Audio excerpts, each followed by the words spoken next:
नमस्कार, मैं एस के पाठक, प्रसार अधिकारी, आप सभी किसान बंधुओं का आज के इस कार्यक्रम में पुनः स्वागत करता हूं। आज हम प्रत्येक मंगलवार की तरह फिर आपके समक्ष हाजिर हैं एक नए विषय के साथ, एक नए विशेषज्ञ के साथ। जी हाँ, आज हम चर्चा करेंगे आपसे टिश्यू कल्चर तकनीकी के बारे में, जो ऊतक संवर्धन तकनीकी है, इसके बारे में हम आपसे चर्चा करेंगे। और इस विषय पर चर्चा करने के लिए हमारे साथ हैं वरिष्ठ वैज्ञानिक डॉक्टर प्रताप सिंह जी, जो कि टिश्यू कल्चर और जेनेटिक्स के हेड ऑफ डिपार्टमेंट हैं।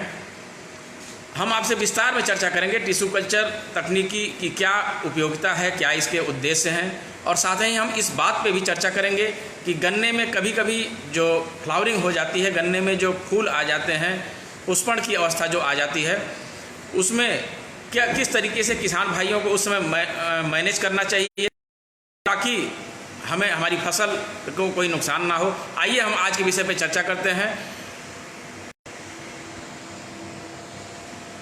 डॉक्टर साहब, आज के इस कार्यक्रम में आपका बहुत बहुत स्वागत है। सर्वप्रथम सभी किसान भाइयों को जो इससे जुड़े हैं, सबको मेरा नमस्कार। मैं बताना चाहूँगा कि अभी 1 मिनट हुआ और 18 किसान लाइव इसमें जुड़ गए हैं।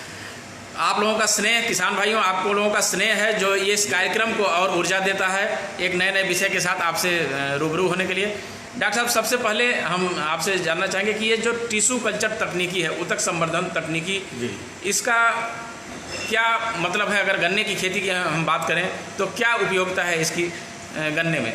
देखिए, सर्वप्रथम आप सभी जानते हैं इस चीज़ को कि जब कोई भी किस्म विकसित हो जाती है तो उसके बीज की मात्रा बहुत कम होती है जी। आज आप उस परिस्थिति से गुजर रहे हैं। एक विशेष वैरायटी CO0238, जिसकी की एरिया जो क्षेत्रफल है ये आवश्यकता से बहुत ज़्यादा हो गया था जी, इससे ज़्यादा हो नहीं सकता, ऐसा हो गया। तो यह और आज उसको हमको रिप्लेस करना है जी। तो ये बहुत बड़ी एक भयावह स्थिति खड़ी है, महामारी जिसको कहा जा सकता है, नाम दिया सकता है इस चीज़ का जी। इसको ध्यान में रखते हुए जो अभी हमारी नई विकसित किस्में आई हैं, जिसमें आजकल सबकी डिमांड आप देख रहे हो कि रोज़ कम से कम 100 से 200 काल और डिमांड आ रही हैं जी। कोसा 13-235 जी, जो उसका एक ऑप्शन दिख रहा है, सब्स्टिट्यूट दिख रहा है जो 238 का। तो अब इसके बीज को हमको हर किसान को, हमारे लिए सारे किसान को, छोटे से बड़े से लेकर छोटे तक, गेट टू टेल जिसको कहते हैं जी, सबको हमको कम से कम समय में बीज उपलब्ध कराना होता है जी। ऊतक संवर्धन इसके लिए बहुत ही उपयुक्त तकनीक है। आप उसकी प्रयोगशाला में खड़े हैं और इस प्रयोगशाला को बने अभी 2 साल हुए हैं जिसमें हम लोग खड़े हैं। प्रयोगशाला यहाँ बहुत पहले से थी, पुरानी प्रयोगशाला के नाम से जानी जाती थी जी। तो यह तकनीकी एक ऐसी तकनीक है जिसमें कि बहुत कम समय में हम बीज को ले जाते हैं, बहुत कम समय में फास्ट मल्टीप्लिकेशन होता है। और उसमें जो हम यूज़ करते हैं, जो चीज़ लेते हैं, या मैं चाहूँगा कि आप यहाँ दिखाएं। किसान भाई यहाँ देख सकते हैं कि किस तरीके से टिश्यू कल्चर में ये हमने अगोला लिया है। ये अगोला है जो चारे के रूप में आप इसको यूज़ करते हैं, और इसी के अंदर से ये पोर्शन निकाल लिया गया है जी। ठीक है, इसमें आँखें होती हैं, अभी हम आपको लैब में दिखाएंगे अंदर जब चलेंगे। तो इसको जब काट लेते हैं तो इसके अंदर वो देखिए, कोई भी आँख इसके आप देख नहीं पा रहे हैं, बहुत छोटी आँखें जो नहीं दिखती हैं। इसको हम एक अलग तरह की मीडिया, 4 तरह के भागों में इसको बांट लेते हैं। पहले पार्ट में अभी लैब के अंदर आपको हम दिखाएँगे। इसमें से गुच्छे जमने लगती हैं आँखें, इसको हम जमाते हैं और बहुत तेज़ी से, तीव्र गति से मल्टीप्लिकेशन की अवस्था में इसको हम ले जाते हैं। फिर ग्रीन हाउस में जाते हैं हम, वहाँ से जब पौधा हमारा तैयार हो जाता है उसको फिर फील्ड में ले आते हैं। तो अभी इस समय जो प्रयोगशाला में हमारे काम चल रहा है। एक चीज़ यहाँ पे डॉक्टर साहब किसान भाइयों को थोड़ा सा और क्लियर हम करना चाहेंगे। किसान भाई, ये केवल एक गन्ने का ये लिया गया है? हाँ, एक गन्ने का अगोला है, ये अगोला देख रहे हैं, और इसी से ये सबसे ऊपर का ये जो पोर्शन है ये लिया गया है। और इसी एक गन्ने से, इसी एक अगोले से डॉक्टर साहब लगभग 1 लाख गन्ने तैयार हो जाते हैं। ये तो पौधे हमारे जो हैं जी, आप जैसे किसी ऑपरेशन थिएटर को देख लीजिए, तो इसमें हमें केवल सावधान, इसमें किसी तरह कोई इन्फेक्शन नहीं होना चाहिए। अगर जरा भी इन्फेक्शन प्रयोगशाला में आ गया तो पूरी प्रयोगशाला बैठ जाती है, सारे पौधे समाप्त हो जाते हैं। तो ये एक बहुत बड़ा इसके साथ एक में हम सतर्कता बरती जाती है। और यह विधि आज जिस प्रयोगशाला में आप देख रहे हैं, अभी अंदर देखेंगे, यह कहा जा सकता है कि उत्तर भारत की गन्ने की सबसे अच्छी प्रयोगशाला आज की डेट में आप अभी अंदर देखने जा रहे हैं, जो आपको उत्तर संवर्धन जो देखी जाएगी। आइए चलते हैं, आगे की प्रक्रिया हम समझते हैं लैब में। ये हमारा बाहर का रूम है जिसमें देखें आप केमिकल्स रखे हुए हैं, ये हमारे स्टाफ दिख रहे हैं साथ में, ये बोतल्स रखी हुई हैं, कुछ उपकरण। डॉक्टर साहब इस समय लगभग 50 किसान जुड़े हुए हैं, लाइव देख रहे हैं इस कार्यक्रम को पूरे प्रदेश भर से। जो है ये आटोक्लेव है, इसमें कुछ भी हम करते हैं सारे हमारे उपकरण इसी में स्लाइड किए जाते हैं, उनको बैक्टीरिया फ्री, वायरस फ्री सब किया जाता है। इसके बाद हम जाते हैं अपने लैब के अंदर।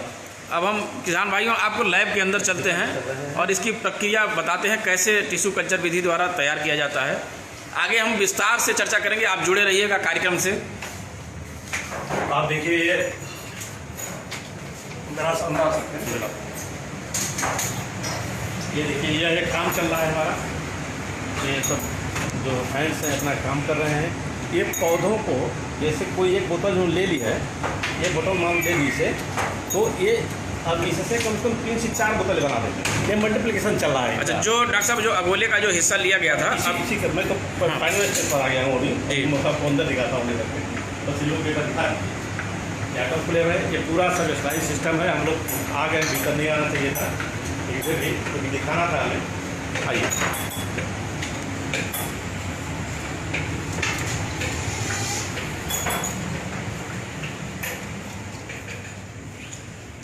अब यहाँ पे हाँ, आप यहाँ देखिए मेन चीज़, ये जो मैंने आपको दिखाया था, यह पोर्शन ये है जिसे आप देख रहे हैं।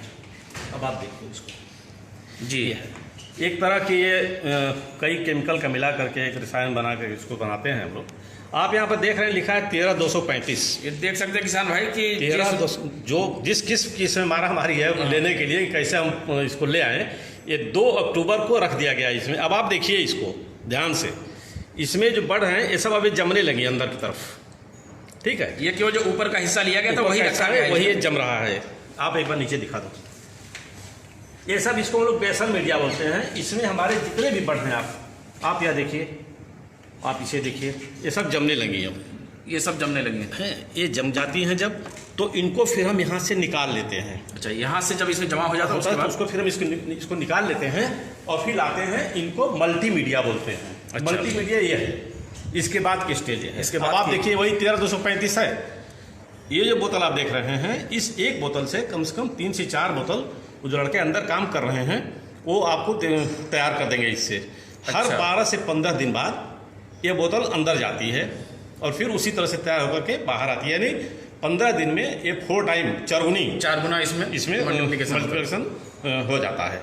तो ये जो इस समय हमारे प्रयोगशाला में काम चल रहा है, इसी तरह से देखिए ये 118 है। यह 118 आपने देखा होगा कि 118 भी एक बहुत ही अच्छी किस्म है, उच्च शर्करायुक्त और हाई यील्डिंग किस्म है। इसमें केवल एक दिक्कत थी कि इसमें गन्नों की संख्या कम होती थी। गन्नों की संख्या क्या है, जो हमारे टीलर होते हैं, जो ब्यात होती है, वही बदलते हैं गन्ने में। गन्ना क्या है कि जो हम खेत से काटते हैं, जैसे आप ये समझ लीजिए कि 1 हेक्टेयर खेत में ऑन एवरेज औसतन 1 लाख गन्ने हमको काटने चाहिए जी। ये हमेशा ध्यान रखना चाहिए कि 1 लाख गन्ने के आसपास 1,10,000, 1,20,000, लगभग 95, 1 लाख से नीचे नहीं होते ज़्यादा अच्छा होता है। तभी हम 1,000 कुंटल, हाँ, अगर एवरेज 1 किलो भी मान लें तो भी हम 1,000 कुंटल, यह आवश्यक होता है। और इसको हम तभी तक देखते हैं जब तक कि हम गन्ने को देखते हैं जी। मतलब अगर हमारी ऊंचाई से गन्ने खेत की ऊंचाई गन्ने की कम है, तब हम समझ पाते हैं पोजीशन क्या है। जब गन्ना हमें देखने लगता है जी, तब फिर हम उसके अंदर कितना गैप है, कितने गन्ने हैं, इसका अंदाजा नहीं लगा सकते हैं। तो इसको हम लोगों ने 118 में जो हम अपने टिश्यू कल्चर पौधे दिए हैं, इस समय हमारे फार्म पर सारे पौधे जो मल्टीप्लिकेशन में सारे टिश्यू कल्चर के हैं 118 के टोटल। और उसमें देखा गया है डॉक्टर साहब टिलिंग अच्छी, हाँ टिलिंग अच्छी हुई है और कम से कम 4 से 5 गन्ने बने हैं। आपने देखा होगा अभी जो हार्वेस्ट हो रही थी तो उसमें काफी किसान भी आए थे। अभी जो लखीमपुर आए थे उन लोगों ने उसका फोटो लिया है, पूरा कम 6-7 गन्ने का झुंड मिला है हमको। तो 118 है यह जो चल रहा है। इसी में देखिए अभी ये तो आपने देखा मल्टीप्लिकेशन हुआ। मल्टीप्लिकेशन के बाद हम क्या करते हैं जब ये हो जाता है तो इनको फिर हम ले जाते हैं। फाइनल क्या है? फाइनल है इन पौधों में जड़ें लाना जी। इन पौधों में तभी हम खेत में ट्रांसप्लांट करेंगे। हाँ, जड़ें लाते हैं। तो ये देखिए, आप दिखाइए हमारे किसान भाइयों को, ये जो है आप देखो इसमें जड़ें आ गई सब में। ये अब हाँ, अब इसको हम लोगों ने आज ही है, ये आज ही किया गया, क्योंकि 13 तारीख पड़ी है, 13/10/118 का है ये वैरायटी 118 है, और 13/10 आज की डेट है, आज ही हुआ है, अभी दोपहर से पहले हुआ है। तो इसको हम लोगों ने भी पानी में रखा है, एकदम सादा पानी है ये। अच्छा। ताकि इसके अंदर जो रसायन का भाग है वो घुल के बाहर निकल जाए। आज रात में यहाँ रहेगा ये एसी के अंदर, फिर कल इसको हम करेंगे सामान्य रूम नॉर्मल तापमान पर रखेंगे इसको। इसके बाद फिर हम इसको ले जाएंगे ग्रीन हाउस में। ग्रीन हाउस में जब ले जाएंगे तो इसको हर पौधे को हम एक एक थैली में लगा देंगे, ठीक है। और जब वहाँ पर बड़ा हो जाता है, 3 से 4 पत्तियाँ आती हैं, तो इसको फिर हम खेत में ट्रांसप्लांट कर देते हैं। फिर ओरिजिनल रूप में आता है। होता क्या है कि जो पहली स्टेज इसकी है, जो पहली स्टेज जी इस पौधे की, वो थोड़ा गन्ना पतला होता है, लंबा होता है, लेकिन नंबर ऑफ बड, आखिर सीड क्या है? सीड गन्ने में, जैसे गेहूं में सीड तो ग्रेन है, दाना है, गन्ने में क्या है कि आंखें हैं। टिश्यू कल्चर के पौधे जब हम यहाँ से फील्ड में देते हैं तो उसमें आंखों की संख्या बहुत ज़्यादा होती है तुलनात्मक उनके जो कि कन्वेंशनल से हम देते हैं। तो ये हम कह सकते हैं बीज के हिसाब से बहुत ही बेहतर होता है, तो उन्नत। हाँ, बीज के हिसाब से। हाँ, इससे और हम बीज के लिए ही मल्टीप्लिकेशन करते ही हैं, केवल बीज के लिए मल्टीप्लिकेशन कर रहे हैं। ये आप देखें, ये सब पौधे जो हैं ये आ चुके हैं इसमें। इसी तरह से आपको जो हमारी दूसरी वाली किस्म विकसित है, सेवरही से हम लोगों ने की है, सामान्य की है, 13/452 उसका काम चल रहा है। ये रैक उसकी लगी हुई है 13/452 की, ये जो सामने आप देख रहे हैं। देखिए ये जो है 13/452 है, 19 सितंबर की है। अब ये सब जाएंगे अंदर, अब इनका फिर से शुरू होगा। अब अभी 238 जो बड़ी दिक्कत आ गई है, और इसमें कोई संदेह नहीं है कि वैसी किस्म नहीं थी कोई, और न भी आज की डेट में उस स्तर की किस्म को लाना एक मतलब हमारे लिए चैलेंज है। तो उसमें हम लोगों ने क्या किया है कि 238 को कैसे इसको हम पुनः ले आवें शुद्ध करके, ताकि अभी 2-4-5 साल किसानों की सेवा कर सके। तो ये हमने फील्ड में दिए हैं। इसका कुछ पौधा हम गोला, अपने जो मेरा सेंटर है जी, जहाँ पर doctor Ajay Tiwari seed production का काम देख रहे हैं, यहाँ टिश्यू कल्चर में उन्होंने काम किया है, उनको दिया है। उन्होंने अपने प्रक्षेप फार्म पर लगाया है, और इसके पौधे को हमने कटिया सादात में लगाया है और यहाँ भी लगाया है जी। और ये पौधे अब इसके मल्टीप्लिकेशन में हैं, तो चांसेस उम्मीद बनती है इस तरह की। इसमें चूँकि पैथोलॉजी के लोग भी काम कर रहे हैं, जो रोग विशेषज्ञ हैं, कि इसको क्या हम पुनः वापस ला सकते हैं क्या उस समय के लिए जी। तो अगर ले आते हैं तो हमारे लिए बहुत बड़ी एक उपलब्धि मानी जाएगी। बिल्कुल, ये एक अच्छी किस्म किसानों के लिए बचाने की किस्म को बचाने के लिए, ताकि इसको हम कैसे बचा लें। आप आगे आए, आप देखिए ये पूरा जो रैक आप देख रहे हैं, ये सब हमारे 13/235 की रैक है। ये सामने से ये सभी रैक जो हैं ये 13/235 की हैं। 235 की हैं। इनमें भी हमने मल्टीप्लिकेशन के बाद जब मल्टीप्लाई कर लिया इनको, तो कुछ पौधों को हमने जड़ निकालने के लिए डाला। साबित इससे हम लोग ये उम्मीद कर सकते हैं कि हम आने वाले समय में 13/235 बड़ी तेजी से किसानों तक नेटवर्क। तो डॉक्टर साहब, ये तो बात हो गई कि टिश्यू कल्चर की, किसान भाइयों ने इसको जाना बड़ी विस्तार से। अब चूंकि इसके लिए एक बहुत बड़े इंफ्रास्ट्रक्चर की जरूरत होगी और किसान के लिए, तो अब किसान भाई और के लिए जैसे और कई विधियां हैं। तो अगोला रखा था, अगोला छोटा वाला टुकड़ा रखा लिया। नेटवर्क उधर चल रहा है, हम लोग उधर ही चलेंगे। हाँ, अब आप लोग बाहर आ सकते हैं, क्योंकि प्रयोगशाला में बहुत देर तक रुकना ठीक नहीं होता है, क्योंकि कंटामिनेशन का डर रहता है अंदर, बहुत देर तक अगर हम रहते हैं तो वही हाँ। अब बोला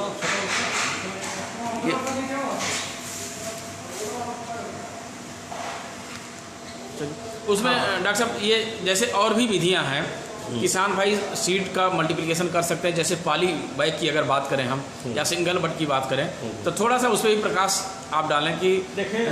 ऐसा है कि एक समय जब हम लोग यहाँ आज से 30 साल पहले आए थे सर्विस में, तो टिश्यू कल्चर शुगर केन में तो थी, लेकिन बहुत ज़्यादा उसका इंफ्रास्ट्रक्चर नहीं था, लैब बहुत छोटी थी। और 91,269 किस्म उस समय रिलीज हुई थी जी। बीज के लिए बहुत मारा थी, तो हम लोगों ने सोचा कि आखिर में इसको कैसे कुछ समाधान किया जाए ताकि किसान हमारे जल्दी से जल्दी बीज पा जाए।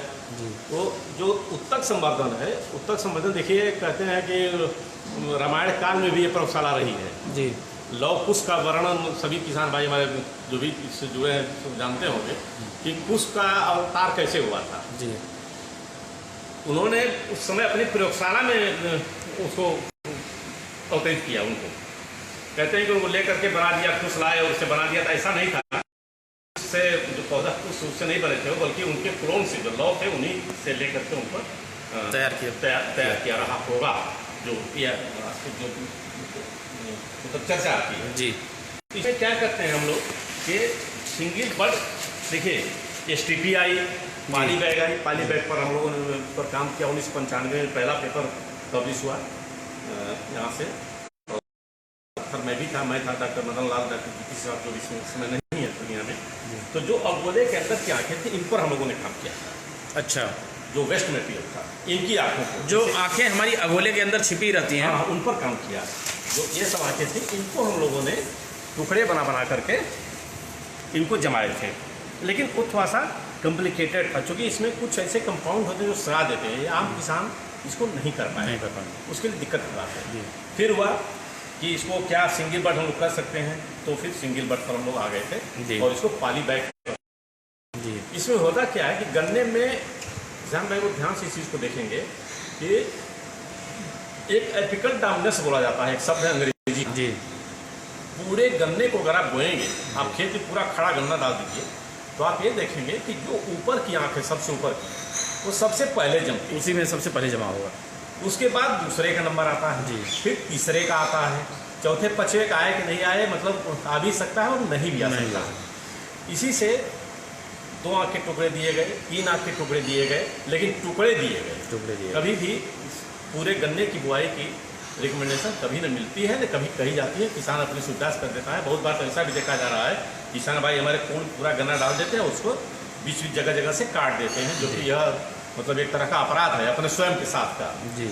और जब हम इसको अलग अलग कर देते हैं, हर आँखें अलग काट देते हैं, तो सभी आँखों का महत्व वही हो जाता है जो पहली आँख का होता है। यानी सभी आँख जो इसकी पहली आँख हो जाती है, उनके जमने की संभावना अधिक होती है, 100% हो जाती है जी। और गन्ने की आँख अगर स्वस्थ है और मॉइस्चर है तो जमाव 100% होता है। गन्ने के आँख के जमने का नेचर होता है कि उसको जमना ही जमना है, वह आँख जमेगी ही जमेगी अगर आँख स्वस्थ है और उसके अंदर मॉइस्चर है और मिट्टी में नमी है जी।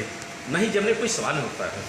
देखिए इसमें होता क्या है कि जब हम आँख बोते हैं, आप देखिएगा इसमें थोड़ा सा एक गन्ना मतलब ये मेच्योर है पूरा, तो आप इस पर एक बिंदु देख रहे होंगे, छोटी सी बनी हुई है। हाँ, बनी सबको दिख रही है ना? हाँ, दिख रही है। तो यहाँ से मान लीजिए टुकड़ा आपने काट दिया है इसको, ठीक है, ये आँख है। तो पहले क्या होता है कि पहले ये जो इस पर रूट जोन इसकी आँखें जड़ें निकलती हैं। गन्ने में जड़ें 2 तरह की होती हैं, इसको किसान भाई बिल्कुल समझ लें, थोड़ा सा वैज्ञानिक तरफ हम बढ़ गए। लेकिन इसकी 2 आँखें जड़ें निकलती हैं, एक जड़ ये निकलती है। इस जड़ का काम है गन्ने को जमा देना और इसको मिट्टी के ऊपर लाना। जब गन्ना जम के ऊपर आ जाता है जी, तो उसके बाद जो सूट होता है उसमें से जड़ें निकलने लगती हैं। ये इस थोड़ा सा किसान भाई टेक्निकल है, आप समझने का प्रयास करिएगा।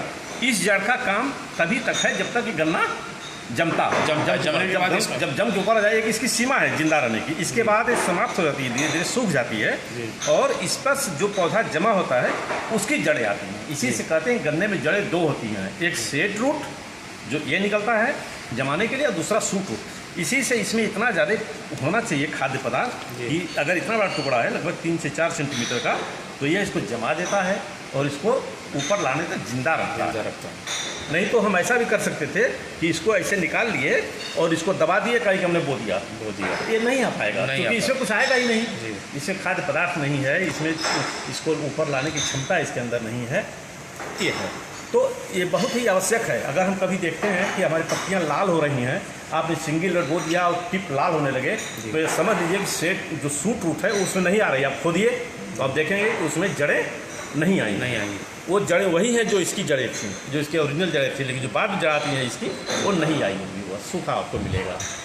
इसी से तो सिंगल बट से भी किसान भाई बिल्कुल, इसको बिल्कुल कर सकते हैं, मल्टीप्लिकेशन कर सकते हमारे हैं। किसान मित्रों के लिए ये आवश्यक है कि जैसे इस समय आपके पास पाठक जी, आप लोग बहुत इस समय परेशानी में है, रोज़ 100-200 किसान भाई देखा फ़ोन करें आप लोगों को, अगर आपको एक गन्ना जो हमने पकड़ा है, एक गन्ना भी अगर आपको मिल जाता है कोसा 13-235 का जी, तो आप उसको जहाँ से भी लें, लेकिन सोर्स से लें, शुगर केन रिसर्च सेंटर से ही लें जी। किसी के कहने पर कि हमारे पास बहुत बड़ी एरिया में है, आप ले लीजिए। अभी पोस्ट एक आई थी, आपने बताया था वो कहीं पश्चिम में, हाँ कि हमारे पास पता कितने 100 कुंटल है, हमारे पास तो गन्ना था ही नहीं शोध संस्थान पर, तो वहाँ कहाँ से हो जाएगा? नहीं, कोई सवाल ही नहीं है। तो इसलिए यह थोड़ा सा हमारे किसान फंस भी जाते हैं इस चक्कर में। आप लीजिए और इसके एक एक आम के टुकड़े बना लीजिए, चाहे आप उसको जैसे बो दीजिए, आप चाहे आप खेत में बो दीजिए या पिट बना लीजिए या पाली बैग में लगा लीजिए, इसी से लगा, लेकिन आप उसको लें।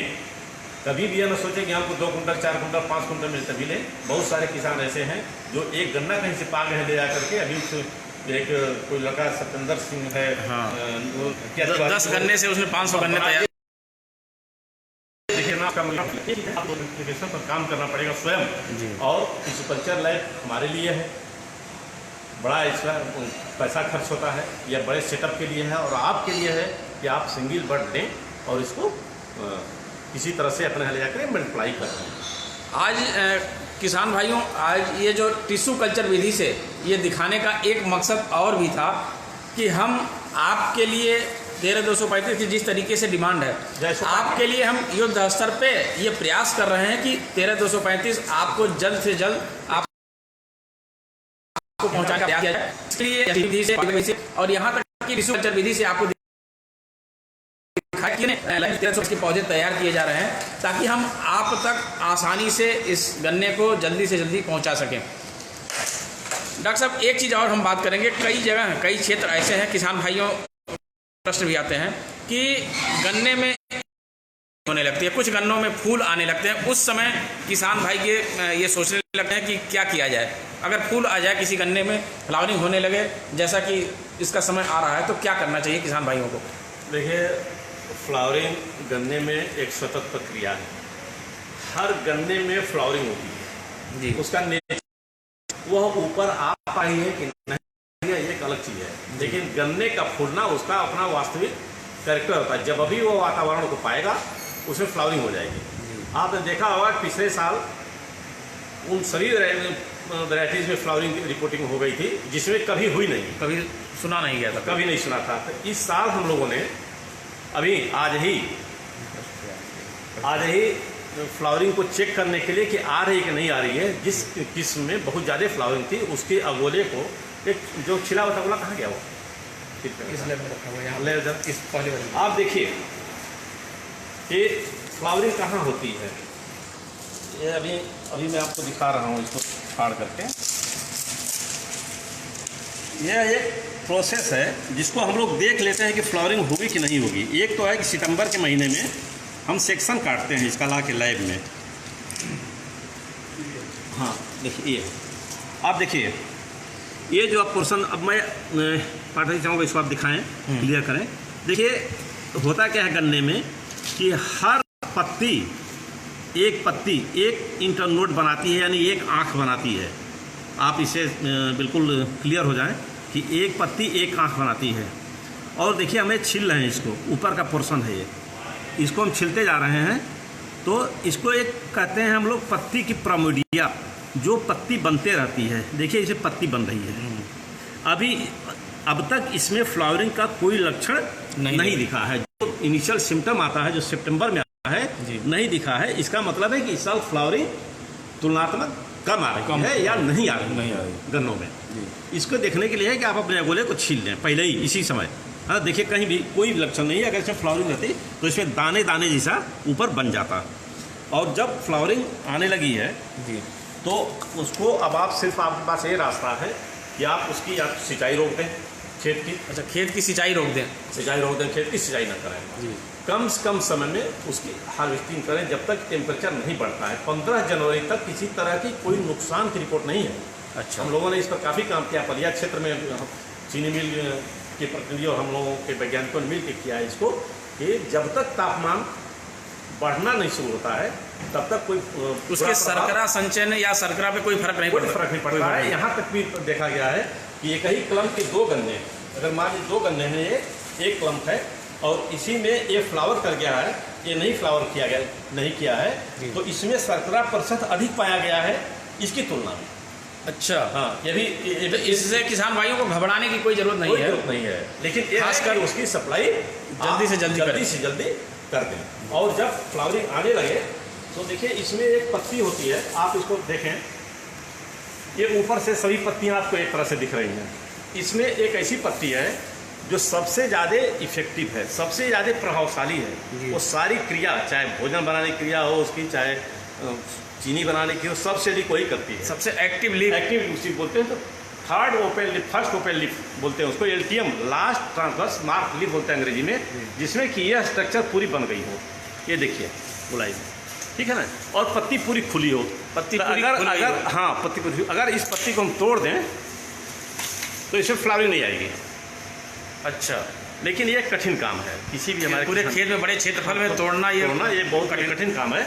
अगर हम इसको एल्टियम को तोड़ दिए हैं, है ना, तो इसमें जो है अब फ्लावरिंग की कोई संभावना ये नहीं, इसमें फ्लावरिंग नहीं आएगी। दूसरा है सबसे बड़ा कि अगर आप यहाँ फ्लावरिंग आती है, फ्लावरिंग कई कारण से आती है, बताया कि मतलब ऊपर के वातावरण है, सॉयल है, मॉइस्चर है, के कारण आती है। तो आप उसके प्लांटिंग सीजन में परिवर्तन कर दें। आप गन्ने को आटम में ले लें, ठीक है, आटम में ले लें ताकि आपकी सप्लाई हो जाएगी नवंबर दिसंबर तक। चीनी मिल चले उसमें सप्लाई कर दें, आप नुकसान से बचे रहेंगे। या फिर थोड़ी सी लेट करते हैं, जब आप स्प्रिंग बो रहे हैं आप जल्दी न बो करके थोड़ा सा उसको शिफ्ट कर दें, मार्च की तरफ आगे बढ़ जाए, तो आप देखेंगे उसमें फ्लावरिंग रुक जाती है। क्योंकि फ्लावरिंग के लिए एक विशेष समय होता है और तापत, इसी से आज हम लोगों ने कई अगोले को खोल करके फील्ड में जिसको चेक किया है क्या फ्लावरिंग आ रही है क्या। और अगर फ्लावरिंग आ भी जाती है तो जब तक हमारा टेम्परेचर कम है, हाँ, ये बात करें 15 जनवरी तक बात करें या काफ़ी इस पर विवाद था। पलिया चीनी मिल क्षेत्र में पूरी एरिया फ्लावर कर गई थी, तो उसमें यहाँ से जा करके वैज्ञानिकों का दल उसको चेक किया था। 1911 की बात है ये, तो 2011 की, तो उसमें ये पाया गया था कि उस पर कोई प्रभाव नहीं है। लेकिन जब टेम्परेचर बढ़ने लगता है, जब बहुत तेजी से चीनी का और वजन का, ये विशेष रूप से ध्यान रखने की बात है, दोनों खराश होने लगता है। आप देखो दक्षिण भारत में वैरायटी सारी फूलती हैं, ठीक है, लेकिन रिपोर्टिंग उनकी है, कुछ केमिकल्स हैं जो कि यूज़ किए जाते हैं, लेकिन केमिकल वगैरह बहुत यूज़ करने की आवश्यकता नहीं है। अपने यहाँ ऐसी कोई समस्या नहीं है, कभी नहीं है फ्लावरिंग की। लेकिन अगर फ्लावरिंग आ गई है, कोई किस्म बहुत अच्छी है, उद्देश्य क्या है, किसान का उद्देश्य है कि अधिक से अधिक उपज लेना, और चीनी मिल का है कि अधिक से अधिक चीनी लेना है। तो दोनों के उद्देश्य की पूर्ति समान रूप में हो सके, यह विशेष ध्यान देने की आवश्यकता रहती है हमें। डॉक्टर साहब, एक बात और आपसे जानना चाहेंगे, लेकिन हम कुछ किसानों के प्रश्न आए हुए हैं। एक अमरिंदर सिंह पंकज जी पूछ रहे हैं, क्या टिश्यू कल्चर का गन्ना बीज पौधा आपके यहाँ विक्रय हेतु उपलब्ध है? देखिए, यह पहले कुछ किसानों को दिया गया था जी। आपने देखा होगा कि पौधा बहुत ही यह कमज़ोर, बहुत पतला पौधा है जी। किसान उसकी केयर नहीं कर पाया था जिस समय दिया गया था, काफ़ी पहले की बात है जी। तो शासन ने या हम लोग की एक रिकमेंडेशन हुई कि फर्स्ट जनरेशन का पौधा जो हम लैब से देते हैं, ये किसानों को नहीं दिया जाए क्योंकि केयर नहीं कर पाता है वह जी।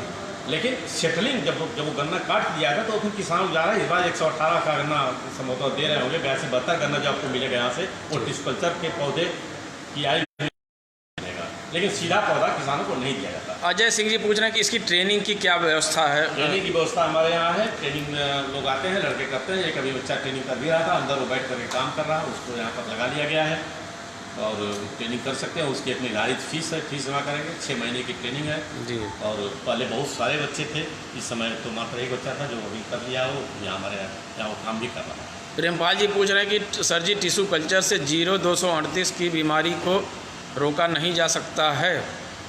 इस पर अभी हमने अंदर दिखाया था, 238 के पौधे को हम लोगों ने तैयार किया है और इसकी टेस्टिंग के लिए, क्योंकि कोई भी शोध होता है तो कुछ उद्देश्य लेकर के होता है, तो इस उद्देश्य के साथ किया गया है कि क्या इसको हम ठीक कर लेंगे।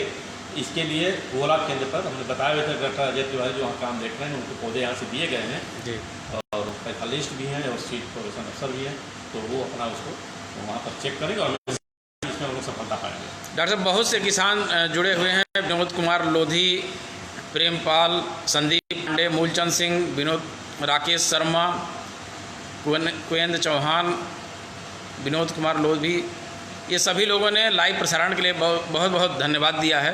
लास्ट में हम एक चीज़ और डॉक्टर साहब बस चाहेंगे कि शरदकालीन गन्ने की बुआई का समय चल रहा है और किसान भाई बीज गन्ने में क्या ध्यान रखें, बीज बोते समय। देखिए, हम आपको एक चीज़ क्लियर करें कि अपने यहाँ बुआई के 2 सीजन हैं जिस क्षेत्र में हम हैं जी। एक इस समय चल रहा है, इस समय बहुत ही कहा जाए तो महफूज है गन्ने की बुआई का समय जी। बेस्ट पीरियड है इस समय, मॉइस्चर की कमी नहीं होती है जी। और तापमान पूरा फिट रहता है। इसके बाद फिर टेम्परेचर धीरे धीरे घटने लगता है जी। ठीक है, इस समय दिक्कत नहीं है, मॉइस्चर गन्ने में पूरा मिलता है जी। जब हम चले आते हैं स्प्रिंग में, फरवरी के बाद टेम्परेचर बढ़ने लगता है जी। 2 चीज़ों का बहुत इंपॉर्टेंट रोल होता है बीज में। एक तो कम से कम समय में कटने के बाद, जिस समय गन्ना कटे कितने कम समय में आप उसकी बुआई कर दें, सबसे बड़ा फैक्टर है जर्मिनेशन में जी। और जहाँ आप बुआई कर रहे हैं जिस खेत में, उसके नमी की पोजीशन क्या है, जी। पर्याप्त मॉइस्चर, मृदा में भी नमी होनी चाहिए।